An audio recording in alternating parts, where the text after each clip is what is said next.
শহীদ হয়েছিলেন এবং দুহাত বাড়িয়ে যখন তিনি নিরস্ত্র ছিলেন, দুহাত বাড়িয়ে অপেক্ষা করছিলেন আন্দোলনের সামনে, সেই সময় তাকে ঠান্ডা মাথায় খুব কাছ থেকে হত্যা করা হয়।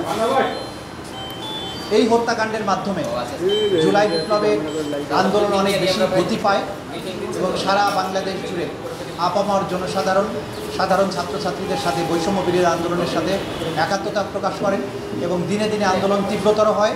অবশেষে 5ই আগস্ট চূড়ান্ত বিজয়ের মাধ্যমে স্বৈর শাসনের অবসান হয়, বাংলাদেশ আবার নতুন করে স্বাধীনতা লাভ করে। এই যে আবু সাঈদের হত্যাকাণ্ড, সেই হত্যাকাণ্ডের ব্যাপারে দীর্ঘ তদন্ত শেষে আমাদের আন্তর্জাতিক অপরাধ ট্রাইব্যুনালের তদন্ত সংস্থা তাদের রিপোর্ট দাখিল করেছিল।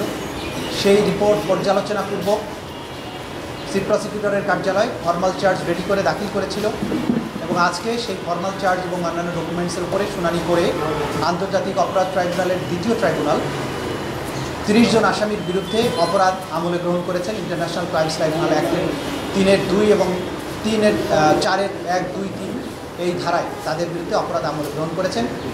আগামী 10ই জুলাই পরবর্তী শুনানির জন্য দিন ধার্য করেছেন।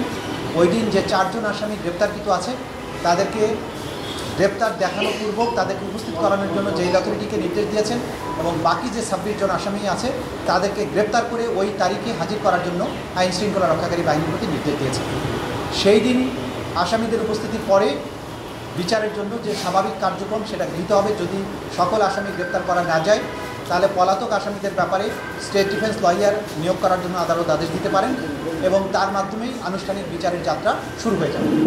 যেহেতু একটা আইকনিক ঘটনার বিচারের তদন্ত আমরা শেষ করতে পেরেছি, আমাদের তদন্ত সংস্থা শেষ করতে পেরেছে, আমরা আনুষ্ঠানিক অভিযোগ দাখিলের মাধ্যমে এই আনুষ্ঠানিক বিচারের যাত্রা শুরু করতে পেরেছি।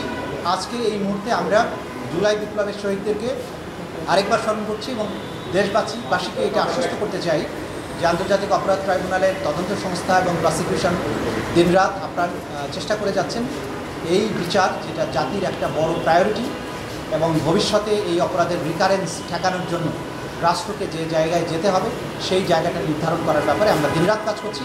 ইনশাআল্লাহ ক্রমান্বয়ে সবগুলো মামলার তদন্ত রিপোর্ট পাওয়া যাবে এবং বিচার প্রক্রিয়া তার নির্দিষ্ট গতিতেই এগিয়ে যাবে এবং বাংলাদেশে ন্যায় বিচার প্রতিষ্ঠিত হবে।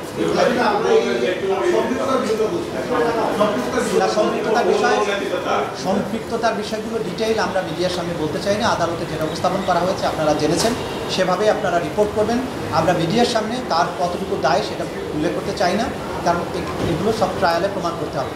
সুতরাং এই যে ট্রায়ালের নিজস্ব বিষয়গুলো আমরা মিডিয়ার সামনে উল্লেখ করাটা সুনিশ্চিত করতে হবে। যারা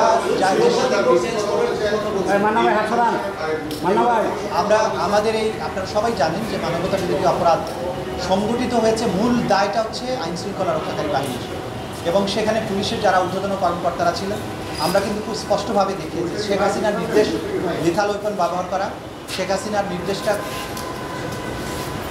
গিয়েছে প্রথমে স্বরাষ্ট্রমন্ত্রীর কাছে, স্বরাষ্ট্রমন্ত্রীর কাছ থেকে পুলিশের আইজিপির মাধ্যমে পুলিশের সমস্ত কমান্ডের অধস্তন যত কমান্ড আছে তাদের কাছে গিয়েছে। সেখানে বলা হয়েছে প্রাণঘাতী অস্ত্র বা লিথাল ওয়েপন ব্যবহার করে ছাত্রদেরকে হত্যা করার জন্য।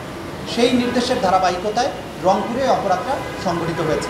সুতরাং সুপিরিয়র দায় হচ্ছে শেখ হাসিনার, আসাদুজ্জামান খান কামালের আইজিপি এবং তারপরে পুলিশের রংপুরের যারা ঊর্ধ্বতন কর্তা ছিলেন তাদের ব্যাপারে ঊর্ধ্বতন দায় এখানে এই মামলাতে পাওয়া গিয়েছে এবং তাদের ব্যাপারে চার্জশিট দাখিল করা হয়েছে এবং পাশাপাশি অক্সিলিয়ারি ফোর্স হিসেবে আওয়ামী লীগ, যুবলীগ এবং বিশ্ববিদ্যালয়ের ভিসি সহ বিশ্ববিদ্যালয়ের প্রশাসন এই ছাত্রদের আন্দোলন দমনের ব্যাপারে পুলিশকে কিন্তু সরাসরি নির্দেশনাও দিয়েছে।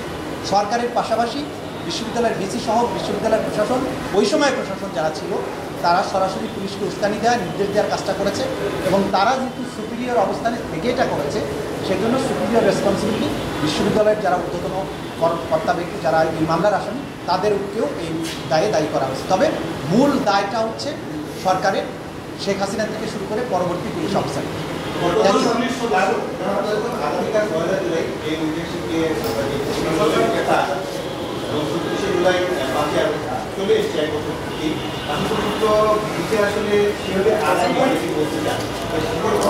আমরা এই জাতীয় মন্তব্যের সাথে একমত নই এবং আমরা কমেন্ট করতে চাই না।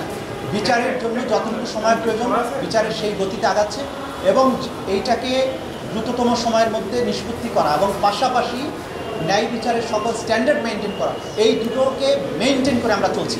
তাতে কয়েকদিন সময় লাগছে সেটা নিয়ে আমাদের ওয়ারি হওয়ার কোনো কারণ নেই। কারণ বিচারকে ন্যায় বিচারের মাধ্যমে সমাপ্ত করতে হবে। সেজন্য আমি তাড়াহুড়ো করে মোবাইল কোর্টের মতো মামলা বিচার শেষ করা এখানে সম্ভব নয়। যতটুকু সময়ের দরকার সেটা নেওয়া হচ্ছে এবং আদালত বাকিটা নির্ভর করবে আদালতের উপর। আমাদের তদন্ত প্রক্রিয়া শেষ করা এবং প্রসিকিউশনের পক্ষ থেকে ফরমাল চার্জ দাখিল করার কাজটা আমরা সম্পন্ন করেছি। বাকি বিচার প্রক্রিয়া কতটা দ্রুত এগোবে এটা আদালত নির্ধারণ করবে। সুতরাং এই বিষয়ে আমরা কমেন্ট করতে চাই না। আমরা একদিনও বেশি সময় নিচ্ছি না, নেবও না। যথাসময়ে বিচার শেষ করার জন্য যা করা দরকার সেগুলো আমরা করব। বাকিটা নির্ভর করবে আদালতের কার্যধারার উপরে এবং সেই এখতিয়ার আদালত।